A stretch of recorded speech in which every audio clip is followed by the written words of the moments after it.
Okay, so you probably know what's coming.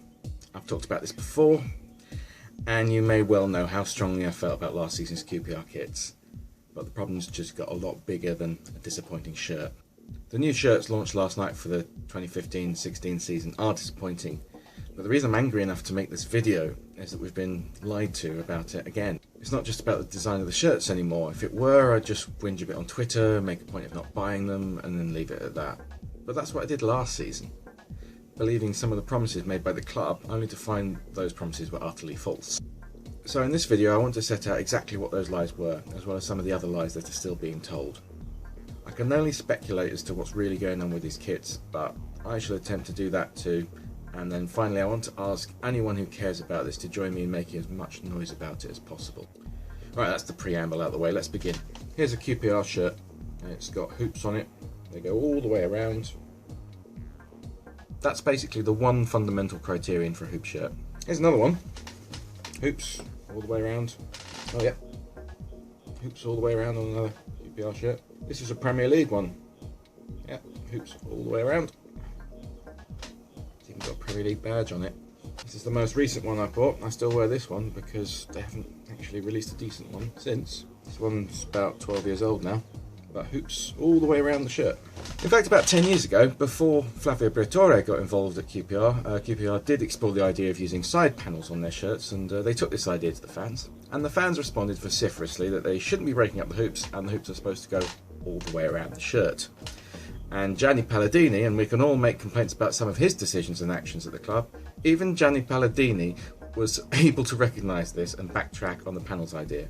And when Briatore arrived and began interfering, Palladini was actually able to convince him how important the hoops on the shirts were to the fans. So even Flavio Briatore understood this during his entire time at QPR. But that all changed last season when Nike took over the responsibility of designing and producing QPR's kits ahead of the start of last season. And for all the faults with previous kits made by Lotto and Le Coq Sportif, they could at least meet this one basic criterion: hoops all the way around the shirt. So surely a brand as big and well known as Nike could manage it too. Well, apparently not. Here's last season's home shirt as worn by the team during a game. So you can see plain white backs, stripes on the front. It's a fundamental error. It's just automatic fail as a QPR kit. Yeah, I was never going to buy that.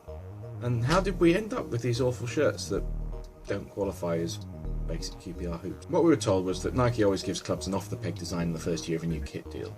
Apparently these had to be signed off in a rush. But it's the start of a 5-year deal, and from the second year onwards, the club and Nike would be working together to design ideal QPR kits from the ground up. Here's a quote from a tweet by Tony Fernandez about a year ago.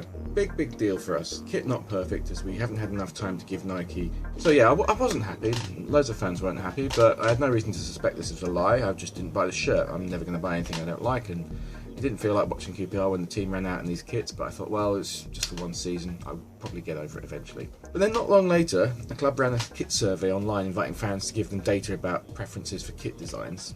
Oh, this is good, I thought. They're collecting fan input ahead of the design of the next kit. They'll make a brand new design from the ground up, QPR kit. It'll be perfect, it'll be just what the fans want, and we'll have that for the rest of the Nike deal. But then I get to question 10, and here's the beginning of it. A Premier League rule for the 2015-16 season means that QPR will not be allowed to have unbroken hoops around the back of shirts. In light of this, my preferred solid patch and letter number colour configuration on the reverse of the 2015-16 home shirt would be. This question followed with multiple choice options inviting fans to choose their preferred alternative to having actual hoops. So by answering the question at all, fans were tricked into first of all accepting the truth of the statement about the Premier League rule, which is actually false, as I'm going to get into next. And secondly, implying that they're ready to accept an alternative to having actual hoops on the shirt, and it's just a question of what to use instead. It's a question loaded with a lie, inviting thousands of fans to accept the lie and make an unwanted and unnecessary compromise appear to be a positive choice. So I was very angry about this. So now I'm going to explain how I know this rule is false. Here's the section of the Premier League Handbook covering kit designs. I'll paste a link down there to the whole document so anyone can check for themselves to see if I've missed anything. The relevant page numbers for the section on kits are 160 to 162, by the way. So in these screenshots I've circled two particularly relevant rules. There's M7, which says, when playing in league matches, each player shall wear a shirt on the back of which shall be prominently displayed his shirt number so as to be clearly visible in accordance with guidelines laid down by the board from time to time. Above that, his surname or such other name as may be approved in writing by the board. Okay, this actually isn't a rule on what the design of the shirts should look like at all. It's just making sure that they print the names and the numbers on properly. But, okay, just so we're covered, let's just make sure that as long as what's underneath the shirts doesn't make it difficult to read names and numbers, there's no problem. So it's got nothing to do with how many colours or what patterns appear. You've just got to be able to read the name, and if the hoops are thick enough so that the name doesn't spill onto more than one colour, it's not going to be a problem, is it? And the only other relevant rule that I could find in this section, M16, says neither the home strip shirt nor the shirt of either of the alternative strips shall be of a colour or design alike or similar to the outfit of the match officials. Have you ever seen a match official wearing hoops? Feel free to look at the rest of these rules. You can pause this or you can look up on the original document, which I'll link to. And if you find anything that I haven't found, please do point it out. I'm happy to have a conversation about it. I want to make sure we get to the absolute truth. Okay, you do have to bear in mind this handbook relates to the season just gone.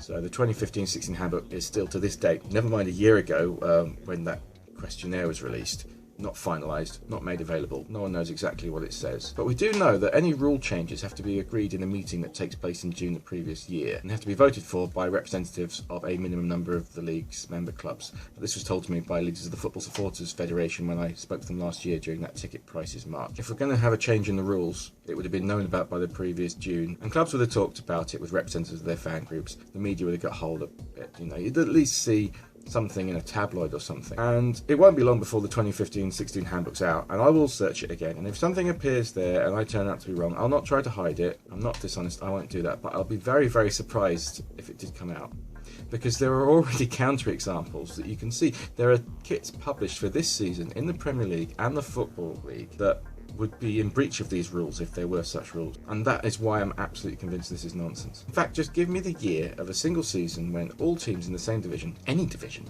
since the use of player names on shirts came in, had shirts with plain backs. If you can do that, then it might be possible to argue that there was a rule then. But even then, that season wasn't last season, it isn't this coming season, so if there ever had been a rule, and there hadn't, there isn't one now. But here are the pictures from last night's launch of the new QPR 2015-16 kit. And they look great from the front. Not too different from the kits 2 years ago, although the third kit's a bit messy. You don't actually need a third kit anyway. I mean, look at the first two, they cover everything. But then comes the part the club weren't too keen to show us. Fortunately, someone present at the launch was able to take a photo of the back of the home shirt to let us see, and it's not pretty. You've got a plain blue back there, and then it's made even worse by a token white and blue hoop at the bottom of the shirt. Really, I don't know what they're thinking when they come up with these designs.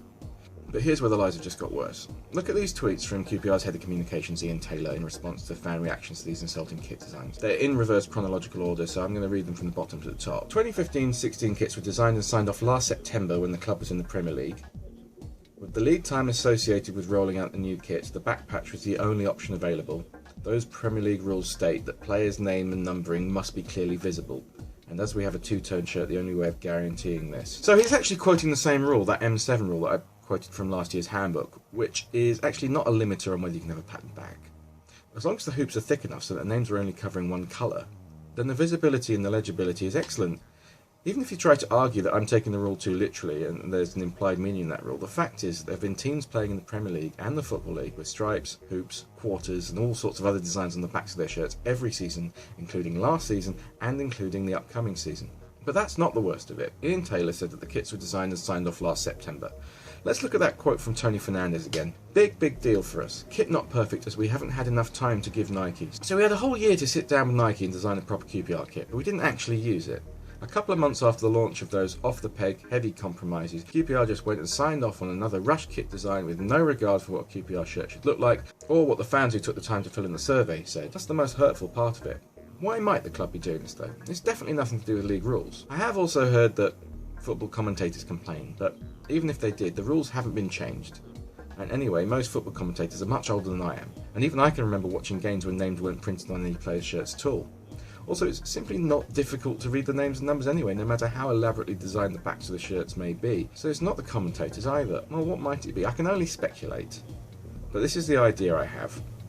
As bad as those kits with plain backs look, you can imagine them looking even worse if they didn't have a name and number printed on them at all. And thus I could very easily imagine kit manufacturers eager to offer these designs to the club, saying that it'll encourage fans to spend even more getting the shirts printed. If they look hideous like this, fans might be tempted to get a name and number, just so they don't look quite as bad. It's just a way of squeezing a bit more money out of the fans for the club and the kit manufacturers, perhaps. That's pretty disgusting, actually. The club is taking as much money as the fans are able to spend, whether it's through tickets or merchandise. You know, I mean, just squeezing that extra few pounds out of them. And at the cost of the image, a kit is part of the club's image, and it's something you should be proud of. If you've got a bad kit, it's not good, it's bad for the club's image. So I want to ask the club to stop lying to fans, stop acting as though we're stupid. I mean, how stupid do you think we have to be to accept these lies? The evidence is all there. We do remember what was said in previous years. We've got the internet, we can look things up. Stop treating us like we're idiots, stop lying to us. And when you get feedback from fans, listen to us. I was saying this last year, and I wasn't the only one saying it. There's no Premier League rule